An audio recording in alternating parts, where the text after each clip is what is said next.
Prophethood is a concept that is common to Judaism, Christianity, and Islam. Both the Bible and the Quran define the concept of prophethood in highly noble terms. So we should expect God's prophets to embody these ideals by being the best of people, with their behavior and lives representing a practical example for mankind to follow in order to come closer to God. When we look at the stories of the prophets in the Bible and the Quran, what we find, however, is that only one book represents the lives of the prophets in such a way that does justice to the noble concept of prophethood. The Bible tarnishes Aaron with the involvement in the worst of sins, idolatry. The people gathered around Aaron and said, "Come, make us gods." Aaron answered them, "Take off the gold earrings and bring them to me." So all the people took off their earrings and brought them to Aaron. He took what they handed him and made it into an idol cast in the shape of a calf. Monotheism, worshipping only one God, was the very essence of the message that God tasked Moses and Aaron to impart on the Israelites.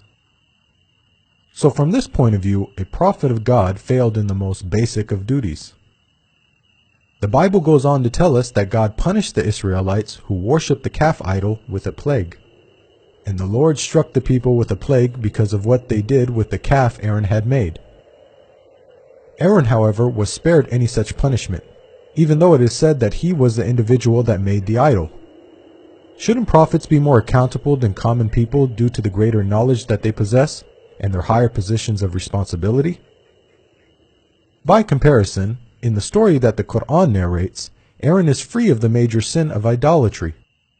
It was in fact an individual called Samari who made the idol. In the Quran, it says that Aaron even orders the Israelites not to worship the golden calf. Aaron did say to them, "My people, this calf is a test for you. Your Lord is the Lord of mercy, so follow me and obey my orders." We can see that the Quranic account not only presents Aaron in a manner that is befitting of a great prophet of God, but it also does not contain any of the inconsistencies present in the biblical narrative.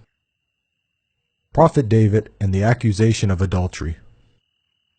The Bible relates a story about David in which he is accused of committing some very serious sins. From the roof he saw a woman bathing. The woman was very beautiful, and David sent someone to find out about her. Bathsheba, came to him, and he slept with her. Then she went back home. The woman conceived and sent word to David saying, "I am pregnant."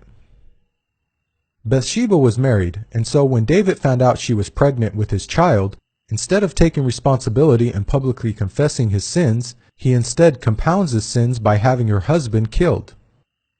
Perhaps even more strangely, God allegedly struck the child that was born from the adulterous relationship with a lethal illness. But because by doing this you have shown utter contempt for the Lord, the son born to you will die. This contradicts a basic principle of justice laid out in the Bible. Parents are not to be put to death for their children, nor children put to death for their parents. Each will die for their own sin. So according to Old Testament law, it was David and Bathsheba that both deserved death for their sins, not their innocent child. Such stories don't just reflect badly on David, they also portray God as being unjust. The Quran relates a similar story about David. However, unlike the Bible, he does not commit the sins of adultery and murder. Rather, he makes a mistake when judging a dispute between two parties and immediately repents. Then David realized that we had been testing him, so he asked his Lord for forgiveness, fell down on his knees, and repented. We forgave him, i.e., for his misdeed. His reward will be nearness to us, a good place to return to. The Quran not only rejects the accusation of adultery and murder, but it also portrays David in a noble light as someone who takes responsibility and seeks God's forgiveness for the smallest of mistakes. Prophet Noah and the accusation of drunkenness. The Bible tells us that after the great flood, one of the first things Noah did was to plant a vineyard and fall into a state of naked drunkenness. Noah, a man of the soil, proceeded to plant a vineyard. When he drank some of its wine, he became drunk, and they uncovered inside his tent. It is difficult to believe that this great prophet, who had the self-discipline to build a giant ark by hand, would then lose all self-control as soon as he sets foot off the ark. The Bible goes on to tell us that Noah cursed his own grandchildren when he found out that his youngest son, Ham, had informed his siblings about Noah's sorry state.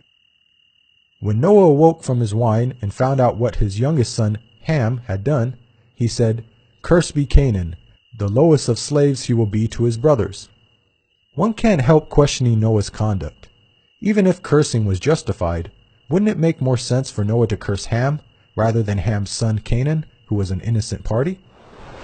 The Quran paints a very different picture of Noah. After the waters subsided, Noah inquires about the well-being of his rebellious son who refused to board the ark. It sailed with them on waves like mountains, and Noah called out to his son, who stayed behind, "Come aboard with us, my son. Do not stay with the disbelievers."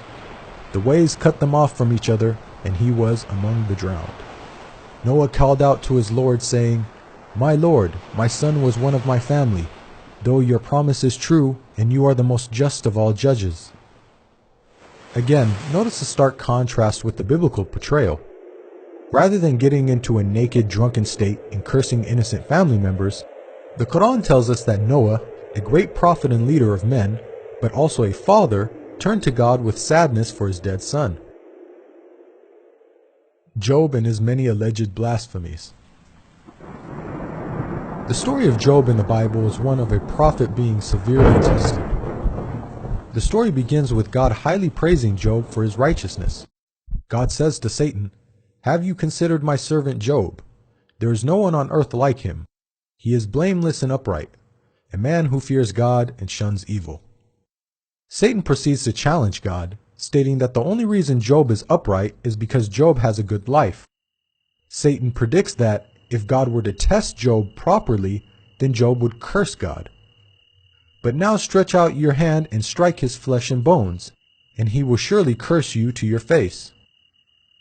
God allows Satan to test Job, and once the trials commence, Job fails to remain patient, and even goes so far as to blaspheme against God numerous times.